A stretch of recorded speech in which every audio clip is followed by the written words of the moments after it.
Yan si Bossing oh, may panindang mga sisiw. Bibili sa atin ng cord, ibinigay na natin ng mura dahil hindi naman talo. Shoutout kay boss. Boss, taga saan ka boss?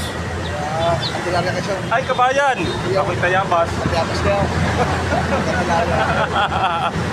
Kabayan pa ang nakabili sa akin. Ibinigay tama-tama, ibinigay ko na ng mura. Ay, kabayan. Saan ang deliver niya, kabayan? Awal din doon. Ha? Antilarya. Dadalhin mo yan doon? Ah, isang yan galing. Unit rin. Ah, oo, sa atin may titinda. Unit din sa atin. Ay, tama. Ay, kagandang may mga kulay na, ano? Ay, sige na ako.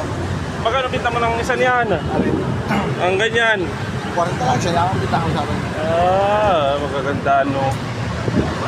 Yan baka yung pinapupunutan mo, ano? Pagka-bisa naman ako. Iyo, nakikita ko nga yan sa atin, pinapupunutan. Kaya yung ano, ay, ibig sabihin ay, yan ba yung full effective?